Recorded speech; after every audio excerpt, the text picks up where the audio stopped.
তো আমরা গত ক্লাসে মানে লেসন 4 পড়ছিলাম।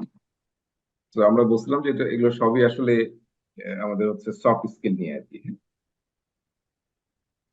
সফট স্কিল নিয়ে কিভাবে টিম এবং পিপুলকে ডেভেলপ করতে হবে, ম্যানেজ করতে হবে। তো আমরা গত ক্লাসে 3টা টপিক আমার আমার হলে লিডারশিপ স্কিল নিয়ে আমরা পড়েছিলাম।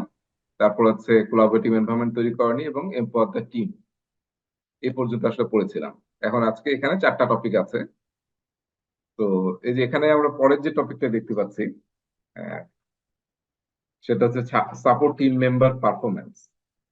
এই সেম একটা টপিক আবার লেসন 5-এ আছে, সেটার নাম হচ্ছে সাপোর্ট পারফরমেন্স বা সাপোর্ট টিম পারফরমেন্স, এরকম নামে একটা আছে। তো দুইটা আসলে খুবই ক্লোজ টপিক, আমার দুইটা আলাদা করার খুব একটা দরকার ছিল না। তো আপনারা যখন এই টপিকটা পড়বেন, এই যে এটা সাপোর্ট টিম মেম্বার পারফরমেন্স, একই সাথে লেসন 5-এর টপিকটাও পড়বেন আর কি। এই টপিকটার ফোকাস হচ্ছে ইন্ডিভিজুয়ালকে আমরা কিভাবে ইমপ্রুভ করতে পারি, ডেভেলপ করতে পারি, এটা। আর পরের টপিকটা হচ্ছে যেটা একই নামে, সাপোর্ট টিম পারফরমেন্স। এটা হচ্ছে টিম মেম্বার, ওটা হচ্ছে সাপোর্ট টিম পারফরমেন্স। ওইটা হচ্ছে অ্যাজ এ টিম কিভাবে আমরা ইমপ্রুভ করতে পারি। সো আসলে দুইটা একই জিনিস, একটু হচ্ছে এদিক ওদিক আছে, সেটা আপনারা একসাথে পড়বেন আর কি। এরপরে আমরা পরের টপিকটা পড়বো হচ্ছে communicate and collaborate with stakeholders. এটা আসলে যেহেতু আমরা এখন প্রজেক্ট এক্সিকিউশনে চলে আসছি, তার মানে হচ্ছে আমাদেরকে ওই যে যেগুলো আমরা কমিউনিকেশন প্ল্যান তৈরি করছিলাম, স্টেক হোল্ডার এঙ্গেজমেন্ট প্ল্যান তৈরি করছিলাম, ওগুলোকে ঠিকমতো এক্সিকিউট করা, এবার দেখা দেখলে ইফেক্টিভ হচ্ছে কিনা। পরের টপিকটা ট্রেনিং, কোচিং এন্ড মেন্টরিং। এটা হচ্ছে পুরোটাই হচ্ছে টিম ডেভেলপমেন্ট নিয়ে, যে আমরা আসলে as an individual and as a team কিভাবে আমাদের কম্পিটেন্সি, স্কিল আপস্কিলিং করতে পারি, রিস্কিলিং করতে পারি, এই সব কম্পিটেন্সি কিভাবে আমরা নিয়ে আসতে পারি, সেটা হচ্ছে এখানে বলবো আমরা। আর লাস্ট টপিকটা হচ্ছে ম্যানেজ কনফ্লিক্ট। এখানে আমরা দেখবো দুইটা আসলে ফ্রেমওয়ার্ক দেখবো, একটা হচ্ছে লিজ লিজ ফ্রেমওয়ার্ক, লিজ নামে এক ভদ্রলোকের। আর একটা দেখবো হচ্ছে থমাস কিলম্যানের একটা মডেল দেখবো আমরা কনফ্লিক্ট ম্যানেজমেন্ট। তো let's jump into the topics. আমরা এগুলো তো কভার করেছি, আমি একটু টেনেই যাচ্ছি যাতে আমরা দেখতে পারি সবাই যে আমার মনে হয় সেদিন মধ্যে 48 স্লাইড করতে গিয়েছিলাম বোধহয়। এম্পাওয়ার দ্য টিম, এটা আমরা লাস্টে করেছিলাম। সাইকোলজিক্যাল সেফটি খুবই ইম্পর্টেন্ট, সাইকোলজিক্যাল সেফটি নিয়ে দেখবেন। মোটিভেশন থেকে পরীক্ষা প্রশ্ন আসবে, 2-3টা প্রশ্ন আসবে মোটিভেশন থেকে। ওকে, এই যেগুলো আমরা পড়েছিলাম যে কিভাবে ভোটিং নিতে হয়, ভোটিং থেকে প্রশ্ন আসবে পরীক্ষায়। তাহলে আমরা এটা শুরু করছি, সাপোর্ট টিম মেম্বার পারফরমেন্স। তাহলে ম্যানেজমেন্ট একটা টেকনিক আছে যেটাকে আমরা বলি MBO, management by objective. Management by objective. তো আপনারা যদি দেখেন যে বাম সাইডে আসলে ওই কথাটার কথাই বলছে, ম্যানেজমেন্ট বাই অবজেক্টিভ। মানে আমরা যে টিম মেম্বারদেরকে কাজ অ্যাসাইন করব, অবশ্যই কোনো কেপিআই বা গোল সেট করে দিতে হবে। সেই গোলটা অনুযায়ী তাকে যাতে এভালুয়েট করা যায় তার পারফরমেন্সটা, এবং অবজেক্টিভ যদি সামনে থাকে তাহলে কাজ করা সবার জন্য সুবিধা হবে। এইটা আসলে সেট করতে হবে টিম লেভেলে এবং মেম্বার লেভেলে। কাজ অ্যাসাইন করতে হবে, ডেডলাইন দিতে হবে এবং তার পারফরমেন্সটা দেখতে হবে। তো ট্রেডিশনাল প্রজেক্টে নর্মালি আমরা এইভাবে করে থাকি, প্রজেক্ট ম্যানেজার অ্যাসাইন করে কাজ এবং সেটা সেই কাজটা সে আদায় করে নেয়। আর ডান দিকে যেটা আমরা দেখতেছি সার্ভেন্ট লিডারশিপ, এটা অ্যাজাইলে ইউজ করা হয় এবং আমরা সার্ভেন্ট লিডারশিপ জানি। এখন আমরা যে মোডালিটিতে কাজ করছি, ম্যানেজমেন্ট প্র্যাকটিস করছি, সেখানে আসলে সার্ভেন্ট লিডারশিপটা অনেক দরকার আসলে বিভিন্ন জায়গায়। সার্ভেন্ট লিডারশিপের মেইন থিমটা হচ্ছে আমরা যেটা চাচ্ছি আমার টিমের কাছ থেকে, সেটা নিজেই মডেল করা, করে দেখানো, তাইলে অন্যরা আসলে ইজিলি এটাকে করবে। তো এখানে বলছে 3 স্টেপস: ডিফাইন ভিশন, এটা অ্যাজাইল আমরা প্র্যাকটিস করি, প্রথমে ভিশন সেট করি, তারপর align people to that vision, তাই না, আর motivate people to pursue the vision. এই তিনটাই কিন্তু আসলে অ্যাজাইল কোচ কিংবা অ্যাজাইল প্রজেক্টে যারা টিম লিডার থাকবে তাদের মেইন কাজ হচ্ছে এইটা, ভিশন সেট করা, ভিশনের সাথে সবাইকে অ্যালাইন করা এবং টিমকে মোটিভেট রাখা যাতে আমরা সবাই মিলে ভিশনটা অ্যাচিভ করি। ওকে, তাহলে টিম মেম্বারদের আমরা কিভাবে পারফরমেন্স অ্যাসেস করব? মানে এটা আমরা ফর্মাল ওয়েতে করতে পারি, ইনফর্মাল ওয়েতে করতে পারি। আর আমরা আগে পড়েছিলাম যে আমাদের টিমের স্ট্রেংথ, উইকনেস, এগুলো তো আগে আমরা সোয়াট অ্যানালাইসিস করেছিলাম। তো সিমিলারলি আপনার মাঝে মাঝে দেখতে হবে যে আসলে স্ট্রেংথ উইকনেস যেটা ছিল এগুলো কি আসলে বাড়ছে নাকি আরো কমে গেল, এবং অ্যাসপিরেশন অনুযায়ী মানুষকে কাজ অ্যাসাইন করতে হবে, তার প্রেফারেন্স অ্যাসপিরেশন অনুযায়ী। স্পেশালি নলেজ ওয়ার্কারদেরকে যেটা সে পছন্দ করে না সেটা সেটা করানো খুব কঠিন হয়ে যায়। তো তার প্রেফারেন্স এবং অ্যাসপিরেশন দেখে ওই ধরনের কাজ তো প্রজেক্টে আছেই, সেগুলোতে তাকে অ্যাসাইন করা, এবং আরো কিভাবে ইমপ্রুভ করা যায় সেটা সবসময় ফাইন্ড আউট করা। আর অ্যাজাইলে আমরা জানি যে অ্যাজাইলে self organize team, psychological safe environment থাকতেই হবে অ্যাজাইলে। সবকিছু ট্রান্সপারেন্ট থাকবে, একজন আরেকজনকে হেল্প করবে, সবাই মিলে আমরা কাজ নিয়ে শুরু করব। এবং আপনার যদি খেয়াল থাকে প্রতিটা ইটারেশনের শুরুতে কিন্তু আমরা গোল সেট করি, তাই না? ইটারেশন প্ল্যানিং এ এই যে 2 সপ্তাহের ইটারেশন বলেন বা 1 সপ্তাহ বা 1 মাসের ইটারেশন, প্রথম কাজে হচ্ছে কিন্তু গোল সেট করা, যে আমরা এই 2 সপ্তাহের মধ্যে কি গোল অ্যাচিভ করতে চাই। হ্যাঁ, তো অ্যাজাইল টিম কিন্তু একদম স্মল যে কাজগুলো করে সেখানে গোল সেট করে। পুরা প্রোডাক্ট যে ব্যাকলগ থাকে সেখানে প্রোডাক্ট ভিশন থাকে। তো এটা করতে হবে এবং সবাই সেলফ অর্গানাইজিং করে কাজ করতে হবে।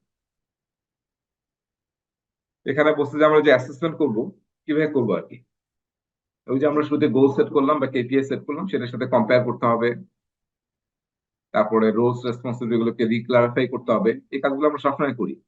অনেকে রোল অ্যাসাইন করার পর দেখা যায় যে কাজ বুঝতেছে না বা সে পারতেছে না, আরেকজনকে আমরা রিঅ্যাসাইন করি বা ক্লারিফাই করি যে তার কাজটা কি। এটা খুব ইম্পর্টেন্ট একটা বিষয় হচ্ছে যে আমরা তো ফিডব্যাক দেবই তার ইমপ্রুভমেন্ট নিয়ে বা তার পারফরমেন্স নিয়ে, নেগেটিভ ফিডব্যাক দিতেও আমরা করবো না আর কি। হ্যাঁ, তবে নেগেটিভ ফিডব্যাক হয়তো সব জায়গায় সব যেভাবে দেওয়া উচিত, মানে সবার সামনে না দিয়ে হয়তো আমরা ইন্ডিভিজুয়ালি বা অন্যভাবে এটাকে ম্যানেজ করবো। ঠিক আছে? So discover unknown unresolved issues, create and monitor individual training plans. Training প্ল্যানসটা দেখতে হবে সবার, যে ট্রেনিং প্ল্যান সে অনুযায়ী সবাই ট্রেনিং নিচ্ছে কিনা এবং তার আপ স্কিলিং হচ্ছে কিনা। তারপরে কন্টিনিউয়াসলি নতুন নতুন ফিচার গোল দিতে হবে, এইভাবে কন্টিনিউয়াসলি কাজটা চলতে থাকে। এই স্লাইডে আসলে ইন্টারেস্টিং কয়েকটা মডেল আছে। এই মডেল এক একটাই আসলে বিরাট জিনিস। মানে মানুষকে নিয়ে যে আমরা টিমে কাজ করি, হুম, তো মানুষের পার্সোনালিটি কিন্তু ডিফারেন্ট মানুষের, তাই না? ডিফারেন্ট মানুষের পার্সোনালিটি ডিফারেন্ট। তো আমরা কিভাবে বুঝবো যে কে আসলে কোন পার্সোনালিটি গ্রুপে পড়ে? এর জন্য অনেকগুলো মডেল আছে। হ্যাঁ, খুবই নাম করা যেটা সবাই মোটামুটি জানে যে এটার নাম MBTI, Myers Briggs type indicator. মানুষকে আসলে বিভিন্ন কোশ্চেনের দিয়ে যদি আপনি অ্যান্সার নেন তাহলে তাকে 16টা ভাগের যে কোনো একটা ভাগে বা একাধিক ভাগে সে পড়ে।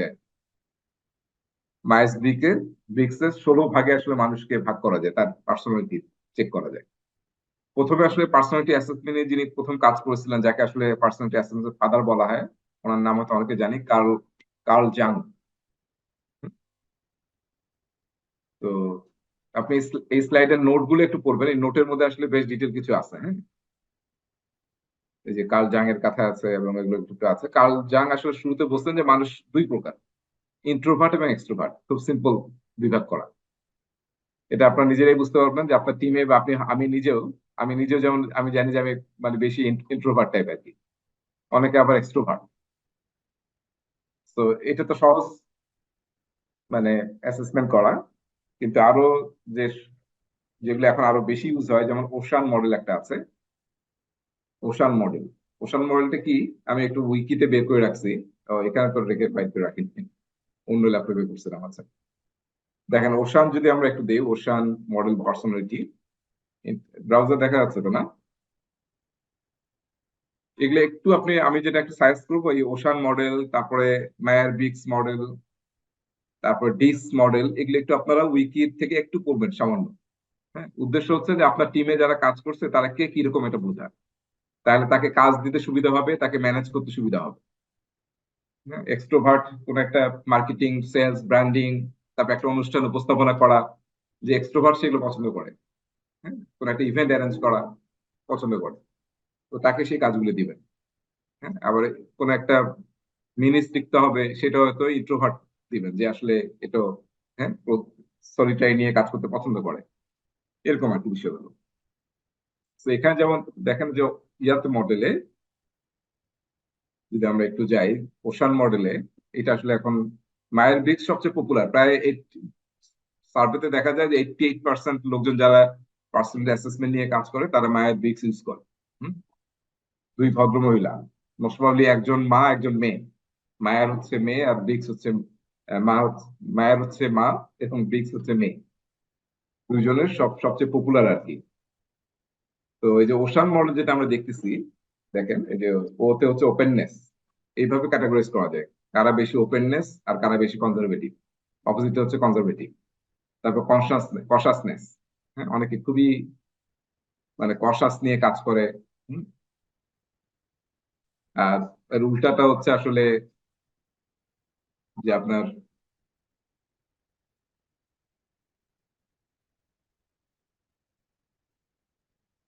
কেয়ারলেস, হ্যাঁ, এক্সট্রা ভ্যাগেন্ট, কেয়ারলেস, উল্টাটা হচ্ছে আর কি। আর এখানে এগ্রিবেলনেস মানে সহজে এগ্রি করে, যারা এর মধ্যে পড়বে সহজ। আর অপোজিট হচ্ছে সহজে এগ্রি করে না, ইনকনসিস্টেন্ট এগুলো। আর সবচেয়ে আসলে যেটা এখানে সেটা হচ্ছে নিউট্রোসিজম। নিউট্রোসিজম হচ্ছে মানে একটু নেগেটিভ টাইপের আর কি। সহজে কাজ নিতে চায় না, কাজ করতে চায় না, এরকম। তো নিউট্রোসিজম, তো এরকম কিন্তু ক্যাটাগরিতে মানুষকে ফেলা যায়। এগুলো কিভাবে কাজ করে, এগুলো আসলে বিভিন্ন কোশ্চিনিয়ার আছে। এদেরও দেখবেন সবারই অনলাইনে দেখবেন যে কোশ্চিনিয়ার আছে, আপনি কোশ্চেন দিলে আপনি নিজেই বুঝতে পারবেন, আপনাকে ওরা ক্যাটাগরাইজ করবে যে আপনি কোন ধরনের ক্যাটাগরির মধ্যে পড়েন। আপনি কি কনসাসনেস ক্যাটাগরি নাকি ওপেননেস, আবার একাধিক হতে পারে, খুব কাছাকাছি হতে পারে। এবং এখন আপনি ওপেননেস এর পজিটিভ জিনিসগুলোকে কিভাবে ইমপ্রুভ করবেন, নেগেটিভ জিনিসগুলোকে কিভাবে আপনি ম্যানেজ করবেন, সেগুলো নিয়েও দেখবেন আমাদের গাইডলাইন আছে। সিমিলারলি ডিস মডেল যদি আমরা যাই, ডিস মডেলেও কিন্তু দেখেন ডিস পার্সোনালিটি মডেল। এটা হলো মানে এখানে যে ডি তে হচ্ছে ডোমিনেন্ট, অনেক আছে ক্যারেক্টার হচ্ছে ডোমিনেন্ট টাইপ ক্যারেক্টারিস্টিক্স। অনেকে ইনফ্লুয়েন্স করতে চায়, করতে পছন্দ করে। এস তে হচ্ছে স্টিডিনেস, মানে কনসিস্টেন্ট সে। আর কশাসনেস যেটা আমরা আগে দেখলাম, কশাসনেস। এইভাবে মানে অন্য এক ক্যাটাগরির লোকজন বা গবেষকরা এটা নিয়ে কাজ করছে আর কি, ডিক্স মডেল। তো এটা তো আপনি ভাগ করতে পারেন। আর আমি একটা লাস্ট ট্রেনিং এ পার্টিসিপেট করেছিলাম, আইওলোর একটা ট্রেনিং এ। সেখানে আসলে আমরা করলাম, প্রথমে আমাদের ক্লাসে একটা এরকম অ্যাসেসমেন্ট করা হলো ডোভ মডেলে, ডাভ মডেল, ডিওভি, ডাভ। তো খুব ইন্টারেস্টিং ছিল ওইটা। তো ডাব মডেলটা এখানে আমাদের এখানে নাই পিএম বকে। ডাব মডেলটা একটু পাখি দিয়ে আর কি, প্রতিটা হচ্ছে পাখি। আপনার ওতে হচ্ছে আউল, ডিতে কি বুঝে গেছি মনে হচ্ছে, ময়ূর ছিল একটা। ময়ূরের কি আছে এখানে, ময়ূরের ইংলিশ কি, যাক এরকম ছিল আর কি। তো এই মডেলগুলো জাস্ট একটু দেখে নেওয়া, কিন্তু এর ভিতর থেকে প্রশ্ন আসবে না যে আসলে শুধু যে ইয়াটাই জানা। হ্যাঁ, প্রতিটা ওতে কি বোঝায়, সিতে কি বোঝায়, এবং জাস্ট কি মিন করতেছে এটা বোঝা। আর মায়ের ব্রিক্স তো অনেক বড়, এটা আসলে আমার মনে হয় মনে রাখাও টাফ। বোঝাও টাফ, মনে রাখাও টাফ। 16টা ক্যাটাগরি আছে এখানে মায়ের ব্রিক্স। তবে মানে মেইন 4টা সেকশন, তার মধ্যে 4x4 এইভাবে 16টা আসে আর কি। আর ডিক্স মডেল তো আমরা 4টা দেখলাম। তো এগুলো দিয়ে আসলে জাস্ট বোঝা যে আমার টিমের লোকজন কিরকম। তবে এটা এরকম সিরিয়াসলি করতে বলে নাই। আপনার এখানে দেখবেন ডু এবং ডোন্টস লেখা আছে, এগুলো আসলে করতে হবে একটু ফান করে। ফান গেমিং করে লোকজনকে একটু বোঝা। কিন্তু আবার এটাতে আমি যাতে আবার as a project manager set হয়ে না যাই যে এই লোকটা তো এরকম, হ্যাঁ, তাকে আসলে আর অন্য কাজ দেওয়া যাবে না, বা এরকমই সে লোকটা, এরকম কিন্তু না। মানুষকে ওই প্রশ্ন দিয়ে একদম মানুষকে বুঝে ফেলতে পারবেন এরকম আসে না। তো এই জন্য বলছে যে ডোনটা আসলে খুব ইম্পর্টেন্ট, ফিক্স যাতে আমরা অ্যাজাম্পশন না করি। হুম? যে লোকটা আসলে বেশি নিউট্রোসিজম, কশাস বেশি, এরকম যাতে আমরা না মনে করি আর কি, জাজমেন্টাল ডিসিশন না নিই যাতে। আর একজনের ইনফরমেশন আরেকজনকে দেওয়া যাবে না। হুম? দিতে গেলে অবশ্যই পারমিশন লাগবে। আর যখন আমরা এটা অ্যাসেস করব তখন অবশ্যই সবার পারমিশন নিয়ে করবো। ঠিক আছে? তো এটা সুবিধাটা হচ্ছে যদি আপনার ধারণা থাকে তাহলে আপনার টিমকে নিয়ে কাজ করতে সুবিধা হবে, এই জন্য আসলে এই মডেলগুলো বলা হলো এখানে। তো পার্সোনালিটি আমি জানি, তাহলে কি হবে, রোল অ্যাসাইন করতে সুবিধা হবে, ইন্টারঅ্যাক্ট করতে সুবিধা হবে, তাই না? তো এই জিনিসগুলো যে আসলে করতে বলা হচ্ছে। এখানে কয়েকটা ইম্পর্টেন্ট কথা বলা আছে, সেটাকে বলা হয় সাইকোলজিক্যাল ম্যাট্রিক্স। হ্যাঁ, মানে কিছু লোক আছে রেজাল্টস ওরিয়েন্টেড। আপনি যে মানুষকে রোলস এবং রেসপন্সিবিলিটি দিবেন তখন দেখবেন যে আসলে কি রেজাল্টস ওরিয়েন্টেড, তারা তাকে ওই ধরনের কাজগুলো দিবে। আপনি এটারও নোটস করবেন, নোটে দেখবেন এক্সাম্পল দেওয়া আছে। হ্যাঁ, রেজাল্ট ড্রিভেন যারা তাদেরকে আপনি ওই ধরনের কাজ দিবেন যেখানে আসলে ডাইরেক্টলি কাজ করলে রেজাল্ট বের হয়। অনেকে কাজ পছন্দ করে রিলেশনশিপ ফোকাস, তাকে আসলে ওই ধরনের কাজে ইনভলভ করবে। অনেকে আছে নতুন নতুন দেখবেন আপনার টিমে আছে, হ্যাঁ, প্রচুর কোশ্চেন করে, যে কোনো সিচুয়েশনে দেখবেন ওনার মাথায় কোশ্চেন চলে আসে, ইনোভেটিভ ক্রিয়েটিভ চিন্তা ভাবনা করে। তো তাকে আসলে ওই ধরনের, হ্যাঁ, জায়গায় কাজ দিবে। আর অনেকে আছে রুলের বাইরে বা প্রসেসের বাইরে কোনো কাজ করতে পছন্দ করে না, একদম ডিসিপ্লিন, তাকে ওই ধরনের কাজগুলোতে দিবেন। আর প্র্যাগম্যাটিক, যারা আসলে প্র্যাকটিক্যাল কাজ করতে পছন্দ করে, একদম বেসিকের বাইরে যাবে না, বেসিক তার সবসময় সে এনশিওর করবে, তো তাকে ওই ধরনের কাজগুলোতে আপনি ইনভলভ করবেন। হ্যাঁ, ঠিক আছে। তো যেগুলো আমরা পার্সোনাল টেস্ট করলাম গত স্লাইডে, আগের স্লাইডে, এটা হচ্ছে বলা হচ্ছে যে পার্সোনালিটি ইন্ডিকেটরস। হ্যাঁ, ওর সাথে সাথে এগুলোও দেখতে হবে মানুষের, দেখে কাজগুলোকে অ্যাসাইন করতে হবে মানুষকে। ওকে, আমরা এখন একটা খুবই গুরুত্বপূর্ণ টপিকে আসলাম, যেটা হচ্ছে ইমোশনাল ইন্টেলিজেন্স, যেটাকে আমরা ইআই বলে থাকি। আর এটাকে মেজার করা হয় ইকিউ দিয়ে, ইমোশনাল কুইশেন্ট দিয়ে। হ্যাঁ, তো এটা সম্বন্ধে এখন আমরা মোটামুটি সবাই জানি, সব জায়গায় ইমোশনাল ইন্টেলিজেন্স নিয়ে আলোচনা হয়, কথা হয়। এবং ইমোশনাল ইন্টেলিজেন্সটা আসলে এখন বলা হচ্ছে যে আমাদের যে আইকিউ, হ্যাঁ, আইকিউ, ইন্টেলিজেন্স কুইশেন্ট, এই আইকিউটা একটা বয়সে গিয়ে অত আর গ্রোথ হয় না, বাড়ে না আইকিউটা। হ্যাঁ, ইয়াংরা যেভাবে দ্রুত জিনিসগুলো করে, বয়স্করা অত দ্রুত কিন্তু করতে পারে না। আইকিউ কিন্তু এক সময় গিয়ে দেখা যায় আর বাড়ে না। কিন্তু ইমোশনাল ইন্টেলিজেন্স এটা কিন্তু বয়সের সাথে বাড়তেই থাকে। হ্যাঁ, যতক্ষণ মানুষ অ্যাক্টিভ আছে আর কি, ততক্ষণ কিন্তু এটা বাড়তে থাকে তার। আপনি নিজেই বুঝবেন যে আপনি এই স্টুডেন্ট লাইফে যেটা যেটা যেভাবে ইন্টারপ্রেট করছেন, এখন এসে দেখবেন দেখবেন যে ইন্টারপ্রেশনটা অন্যরকম হয়ে গেছে। আগে স্কুলে থাকতে আমার মনে হতো যে টিচাররা কেন এত ইয়া করে, হুম, এত চাপ দেয় এত। আমাদের আবার টিচারদের নিয়ম ছিল রাতের বেলা আমাদের সাথে থাকতো স্যার। হুম, তো আমরা খুব বিরক্ত ছিলাম যে পুরা ইয়ার মধ্যে স্যার একজন ডিউটি থাকতো রাতেও, এবং সারাদিন সকাল 6টা থেকে রাত 10টা পর্যন্ত স্যাররা আমাদের সাথে থাকতো, বিভিন্ন প্রোগ্রামে বিভিন্ন জায়গায়, একদম সব জায়গাতে। তো তখন আমরা খুব বিরক্ত হতাম, আমরা স্যারদের বিভিন্ন নিক নাম দিয়ে ইয়া করতাম। হ্যাঁ, মাঝে মাঝে বেয়াদবি হয়ে যেত। কিন্তু এখন এসে পরে আমাদের এই বয়স এসে দেখতেছি যে স্যাররা এত বেশি স্যাক্রিফাইস করছে, মোস্ট প্রবাবলি তার ফ্যামিলির চেয়ে আমাদেরকে উনি বেশি সময় দিচ্ছে। এখন আমাদের রিয়ালাইজেশন যেটা, যে স্যাররা তার বাচ্চাদের চেয়ে আমাদেরকে আসলে বেশি সময় দিচ্ছে ওই সময়টা। তো এই যে চেঞ্জ হয়ে যাচ্ছে কিন্তু। হ্যাঁ, এখন মনে হচ্ছে যে তখন কেন আসলে তাদের পা ছুঁয়ে রেসপেক্ট করি নাই। হুম, এরকম একটা ব্যাপার। তো ইমোশনাল ইন্টেলিজেন্স ছাড়া কিন্তু আসলে যেটা দেখা যাচ্ছে গবেষণায়, যে ইমোশনাল ইন্টেলিজেন্স ছাড়া ল্যাডারের উপরে ওঠা খুব মুশকিল কেরিয়ারের। শুধু আইকিউ দিয়ে ওঠা যায় না। আইকিউ দিয়ে আপনি জব পাবেন, জবে হয়তো একটু ভালো করবেন, কিন্তু আপনার ইমোশনাল ইন্টেলিজেন্সটা সবচেয়ে ইম্পর্টেন্ট, যেটাকে আসলে আপনাকে উপরের লেভেলে উঠতে হেল্প করবে। হ্যাঁ, তো এই জন্য ইমোশনাল ইন্টেলিজেন্স খুবই ইম্পর্টেন্ট। এখানে 4টা কম্পোনেন্ট আছে ইমোশনাল ইন্টেলিজেন্সের, যিনি, এটা কিন্তু খুব রিসেন্ট ঘটনা তাই না, 90s এর দিকে কিন্তু আসছে, 1989 19, এবং আসছে হচ্ছে আপনারা জানেন ড্যানিয়েল গোলম্যান। আসলে আবিষ্কার করছে বোধহয় এক ডিফারেন্ট দুই পার্সন, কিন্তু এটা পপুলার হয়েছে আসলে ড্যানিয়েল গোলম্যান, এবং ওনার যে বিখ্যাত বইটার নাম হচ্ছে ইমোশনাল ইন্টেলিজেন্স। তো ওনার সাথে আপনার লিঙ্কডইনে কানেক্ট হবেন, বা লিঙ্কডইনে ওনার অনেক মাঝে মাঝে অনেক লেকচার দেখা যায় বা ইয়া দেখা যায়, এবং ওনার এই ব্যাপারে আরো একাধিক পাবলিকেশন আছে। তো বলা হচ্ছে যে ইমোশনাল ইন্টেলিজেন্সের 4টা কম্পোনেন্ট। তার সাথে একটা আছে মাঝখানে দেখেন মোটিভেশন, এটা আসলে সবগুলোর সাথে ইনভলভ। তো আমরা এখানে একটু দেখি এই 4টা কম্পোনেন্ট, এটা একটু বোঝাটা একটু কি ইম্পর্টেন্ট। এখান থেকে আপনার হটস্পট প্রশ্ন আসতে পারে। হ্যাঁ, হটস্পট দেখেন যে আসলে ইমোশনাল ইন্টেলিজেন্স বাংলাটা করা খুব মুশকিল। দুই একজন বাংলা বই দেখেছে, এবং বাংলা কোর্স হচ্ছে আবেগীয় বুদ্ধিমত্তা, আবেগীয় বুদ্ধিমত্তা। তো আমার মনে হয় বাংলা ইমোশনের বাংলাটা আসলে মুশকিল। তো প্রথমে আসলে কি করতে হয়, আসলে নিজের ব্যাপারেই আমার হতে হয় যে আমার আসলে কোন জিনিসটা আমাকে রাগান্বিত করে, হুম?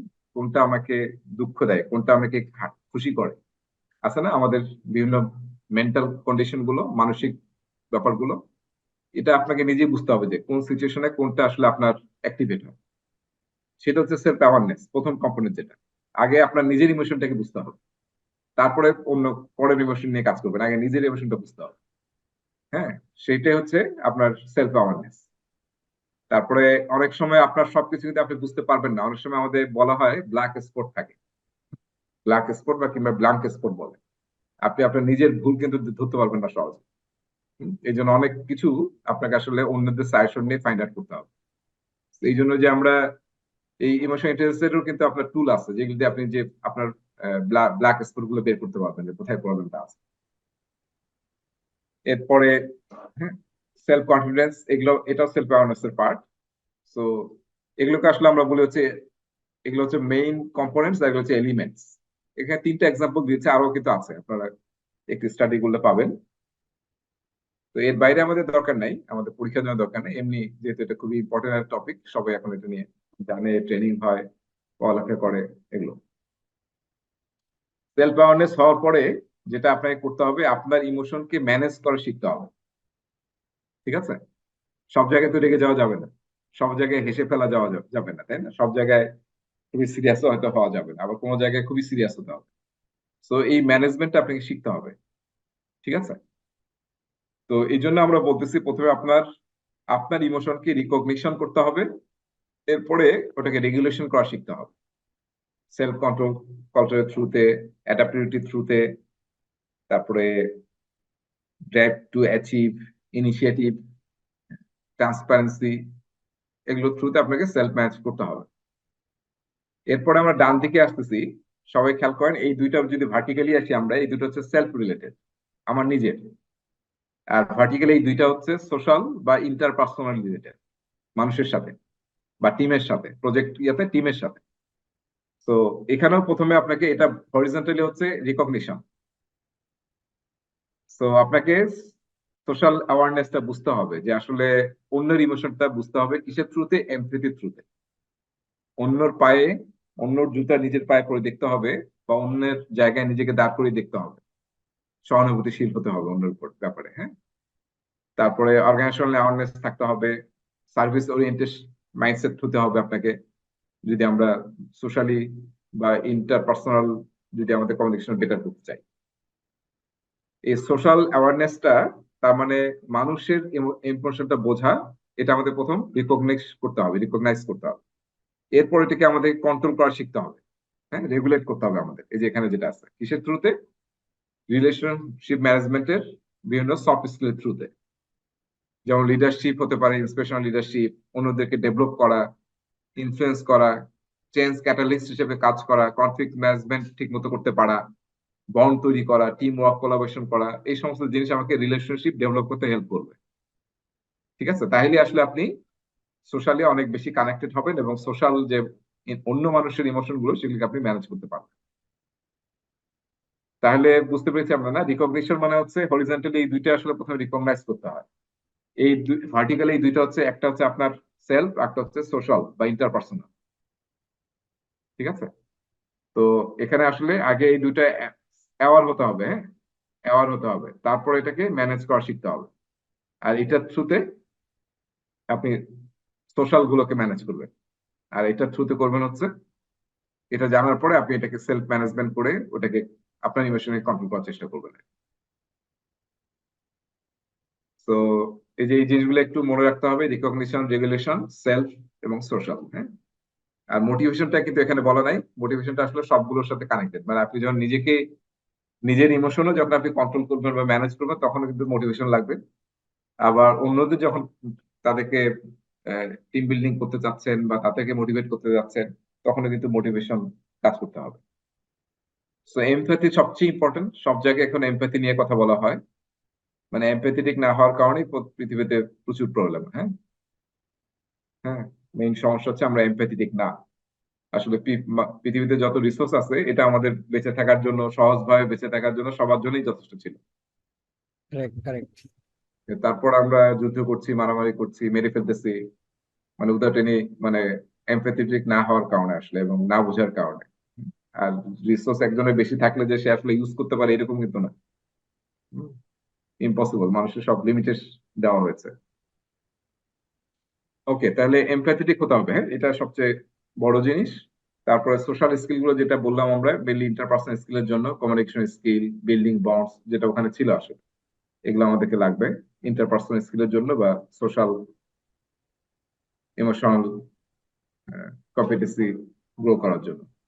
একটা শব্দ এই মুহূর্তে আসলো, সেটা হচ্ছে ইমোশনাল কম্পিটেন্স বা ইমোশনাল কম্পিটেন্সি। হ্যাঁ, এটা আসলে খুবই ইম্পর্টেন্ট। হ্যাঁ, মানে এটা ইমোশনাল ইন্টেলিজেন্সের পার্ট, ইমোশনাল কম্পিটেন্সি। মানুষের দেখা যায় অনেক ব্যাপারে অনেক বেশি কম্পিটেন্ট তারা, কিন্তু অনেক লোকজনের ইমোশনাল কম্পিটেন্সি খুব কম দেখা যায়। একটুতে ক্ষেপে যায়, একটুতে চিৎকার করে। অফিস এনভায়রনমেন্টে দেখা যায় এরকম। তার মানে আমরা আসলে ওই ইমোশনাল কম্পিটেন্সিতে এখনো পিছিয়ে আছি। হুম? তো সেটা নিয়ে কাজ করতে হবে, নিজেই কাজ করতে হবে আসলে। হ্যাঁ, যে আমি আসলে কিভাবে নিজেকে চেঞ্জ করবো। এবং আমরা বলছি যে আসলে এখন কমান্ড এন্ড কন্ট্রোলটা কমে গেছে, কমান্ড এন্ড কন্ট্রোলটা আসলে এখন খুব একটা চলে না অ্যাডাপটিভ এনভায়রনমেন্টে। তো সেখান থেকে একটু বের হয়ে আসতে হবে আমাদের। তো মোটিভেশনের যে ভিতরে, কম্পোনেন্টের ভিতরে যে এলিমেন্ট গুলো আছে, একটা হচ্ছে অ্যাচিভমেন্ট অথবা ড্রাইভ। এটার মানে হচ্ছে যে আসলে মোটিভেশন তো এমনি করার জন্য আপনাকে অবশ্যই অলওয়েজ গোল সেট করতে হবে। এই যে আমরা পিএমপি কোর্সটা করছি, কারণ কি আমরা এই টিমে, হ্যাঁ, সবাই নিশ্চয়ই একটা গোল সেট করছি যে আমরা হয়তো এই কিছুদিনের মধ্যে একটা সার্টিফিকেশন নেবো, আমার কেরিয়ারের জন্য দরকার। তো কারেক্ট। এরকম গোল মাঝে মাঝে আমাদেরকে সেট করতে হবে, তাহলে আসলে আপনি ড্রাইভ পাবেন, মোটিভেশন পাবেন।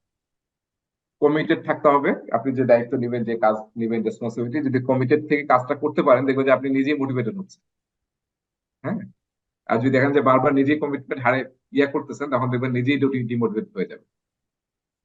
তারপর ইনিশিয়েটিভ নিতে হবে, নতুন নতুন ইনিশিয়েটিভ, নতুন নতুন চ্যালেঞ্জ নিতে হবে। ঠিক আছে, এবং অন্যদেরকেও। এটা কিন্তু মোটিভেশন দুই টাইপ, দুই অ্যাঙ্গেলই করতে হবে, নিজের জন্য, অন্যদের জন্য। অন্যদেরকে ইন্সপায়ার করতে হবে, হ্যাঁ, অপরচুনিটি দিতে হবে, এগুলো করতে হবে। আর অলওয়েজ মোটিভেশনের সবচেয়ে ইম্পর্টেন্ট হচ্ছে অলওয়েজ অপটিমিস্টিক থাকতে হবে, পজিটিভ থাকতে হবে। নেগেটিভ থেকে আপনি আসলে কখনো নিজেও মোটিভেট হতে পারবেন না, অন্যদেরকে মোটিভেট করতে পারবেন। ঠিক আছে, সবসময় নেগেটিভ কথা বললে আপনি নিজেও ডিমোটিভেটেড থাকবেন। আপনার টিমের লোকজনও যদি নেগেটিভ কথা সবসময় বলেন, তাহলে দেখবেন তারও ডিমোটিভেট হয়ে যাবে। তো এই হচ্ছে, একটু একটু খেয়াল করেন যে ইমোশনাল ইন্টেলিজেন্স থেকে পরীক্ষায় 2-3টা প্রশ্ন আসবে আপনাদের। হ্যাঁ, 2-3টা প্রশ্ন আসবে। ফলে এখানে আসলে খুব একটা বেশি রিসোর্স নাই। আমার মনে হয় একটু যদি আপনার উইকি টুকি একটু পড়ে নেন, ভালো হবে। উইকি পেজ পড়লেই যথেষ্ট, পাঁচটা নিয়ে একটু ডিটেল পড়া, বা নোটসে হয়তো একটু ডিটেল আছে।